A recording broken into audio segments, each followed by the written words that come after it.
Muito bem, seja bem-vindo ao nosso curso de Teologia do Antigo Testamento. No vídeo de hoje nós iremos estudar um pouquinho a respeito sobre a origem da Bíblia na visão protestante. Vamos falar sobre a formação do Antigo Testamento. Também iremos observar a importância de ter evidências a favor da inspiração da Bíblia como um todo. Também mostrar que essas evidências são testemunho interno, unidade e consistência, cumprimento profético e impacto transformador.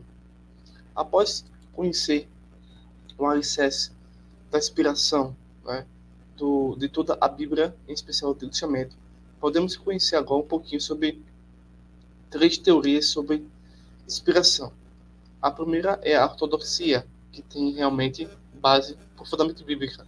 Já o modernismo e a neo-ortodoxia, já que se cria um rompimento, levando a estudiosos à apostasia.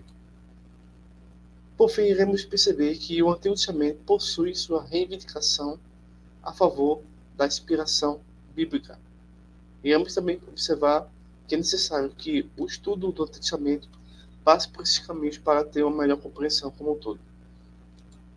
E assim a gente pode realmente conseguir entender que, ao falar sobre a origem da Bíblia pela visão protestante, iremos entender que somente na visão protestante, na visão evangélica, a Escritura é considerada como a palavra de Deus, isto é, infalível, inerrante e inspirada.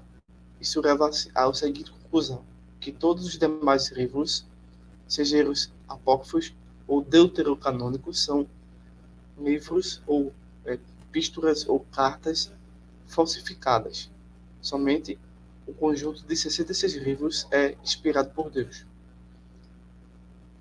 Sobre a origem da Bíblia, a concepção protestante vê isso como um processo divinamente guiado, onde o soberano Deus inspirou homens que foram os profetas e apóstolos, escolhidos para registrar suas palavras e ações ao longo da história. A Bíblia era dividida basicamente em dois testamentos. O primeiro se chama Antigo Testamento, que relata a história e a lei do povo de Israel, e o Novo Testamento, que vai focar sobre a vida, ministério e ensinamento de Cristo, o Messias, o Filho de Deus, e também sobre o desenvolvimento da fé cristã. Falando sobre a formação do Testamento, ele vai ser conhecido como Tanakh pelo povo judeu e consiste em livros escritos em hebraicos. Alguns outros trechos são em aramaico, tendo como uma data de temporalidade aproximadamente 1400 e 400 a.C. Os livros são divididos em três seções principais: a Torá, Neviim e Ketuvim, isto é, a lei, os profetas e os escritos. Esses conjuntos de textos, foram cuidadosamente preservados e transmitidos pelas comunidades judaicas, ou seja, não só pela comunidade judaica também, mas os próprios profetas, os próprios livros demonstram realmente ter essa inspiração, esse cuidado para que sejam de fato inspirados. Dentro dessa perspectiva da origem da escritura, da origem da inspiração, da formação, temos também a formação do Novo Testamento. O Novo Testamento já foi escrito por uma língua chamada grego-koiné, no primeiro século depois de Cristo, advinda da cultura e helenização da língua grega. O Novo Testamento contém os evangelhos que narram a vida, o ministério e o ensinamento de Cristo, dos apóstolos. Temos as cartas, que são as epístolas. Basicamente são predominantemente paulinas e gerais. E um livro extremamente profético chamado Livro do Apocalipse. Então, esses textos foram reconhecidos como canônicos pela Igreja primitiva com base em critérios como a autoridade apostólica, credencial doutrinária e a citação geral pelas comunidades cristãs. Lembro e ratifico a vocês que essa igreja primitiva não tem nada a ver com o catolicismo ou com igrejas que negam as escrituras. Estamos falando da igreja primitiva constituída pelos apóstolos e por Cristo dentro do primeiro século, antes do segundo século, né? Então essas igrejas já percebiam a formação e a conclusão e o fechamento do cano já no primeiro século. Havia, historicamente falando, algumas dúvidas, mas o cano estava realmente preenchido no final do ano 100, ok? A inspiração da Bíblia, né? Estamos falando desse assunto dentro da perspectiva e ótica protestante. Se fôssemos abordar uma outra pensamento sobre inspiração bíblica, sendo católico ou sendo budista, espírita, testemunho de Jeová, estaremos cometendo um dos maiores equívocos, uma grande apostasia, porque nenhuma religião respeita as escrituras. Somente a reforma protestante, somente o povo evangélico, somente o povo judaico compreende o Antigo Testamento como inspirado por Deus. E nós, protestantes evangélicos, compreendemos o Novo Testamento inspirado por Deus. Então, o catolicismo e as religiões falsas não aceitam a inspiração da Bíblia. Basicamente, as religiões como um todo põem as suas credenciais acima das escrituras. Quando nós percebemos a importância de entender realmente o que é a inspiração da Bíblia, entendemos que a inspiração da Bíblia está acima de qualquer religião. Então, como evidência da inspiração, nós temos o testemunho interno.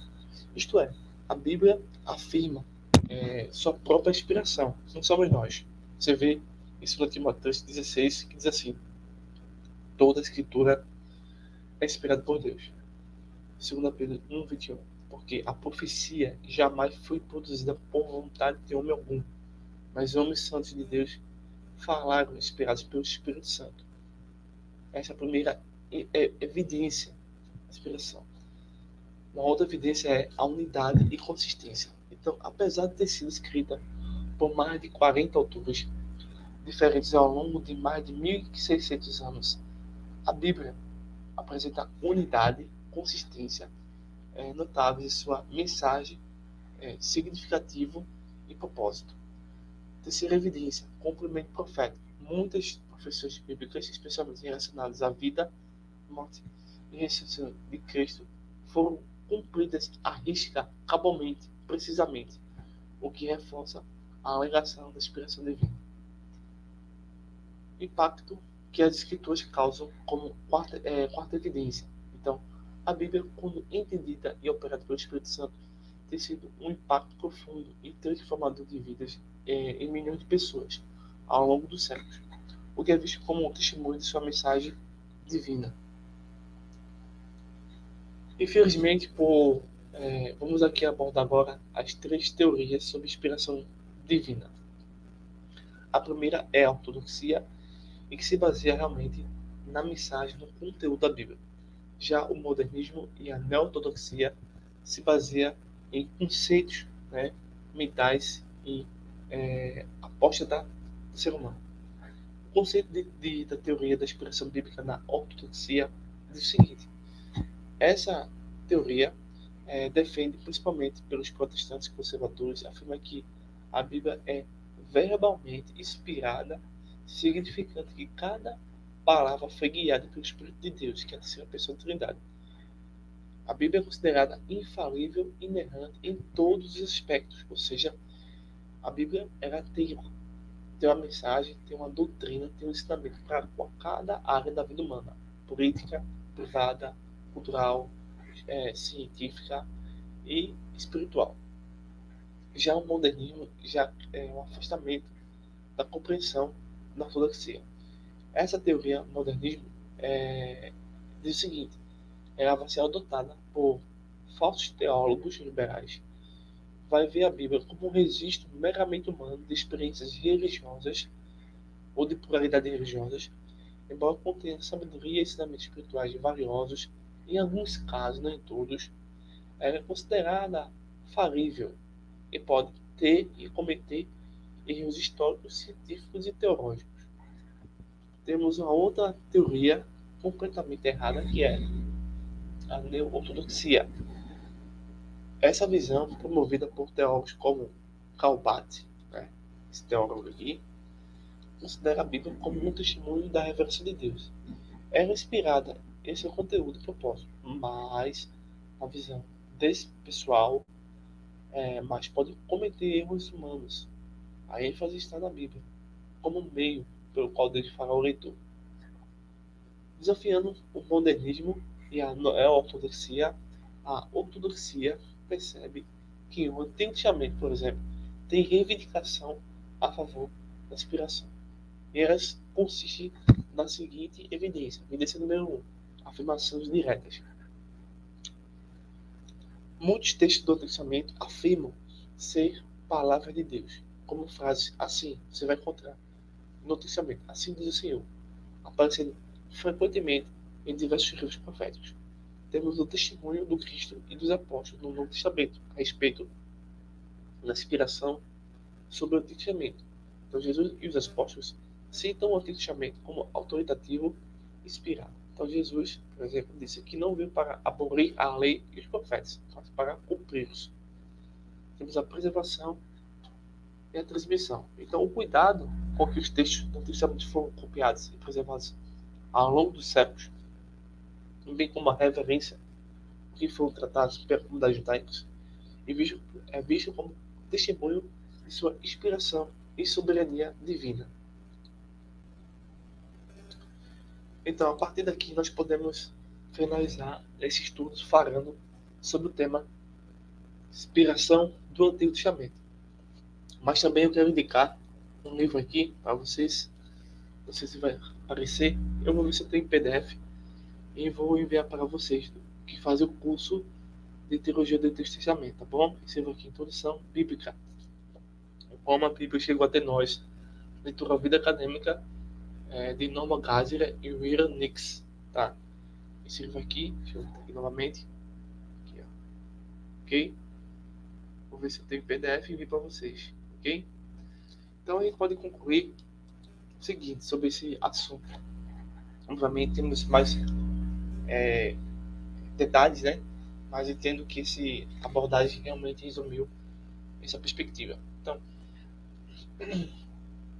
a doutrina da inspiração bíblica é central, é vital para a fé protestante, que vê a Bíblia como autoridade final em questões de fé e prática. As diferentes teorias sobre inspiração refletem as várias abordagens teológicas dentro do cristianismo acadêmico. A defesa da inspiração do Antigo Testamento e do Novo Testamento é baseada em evidências seguras que são internas e externas, bem como o testemunho histórico da igreja cristã. A compreensão e o estudo da Bíblia através da lente da doutrina da inspiração continua a ser a base principal e fundamental para a fé e práticas do verdadeiro cristianismo. Então, espero que vocês tenham gostado desse estudo. Espero que vocês continuem pesquisando esse assunto a fundo. Então, até o próximo vídeo, se Deus nos permitir.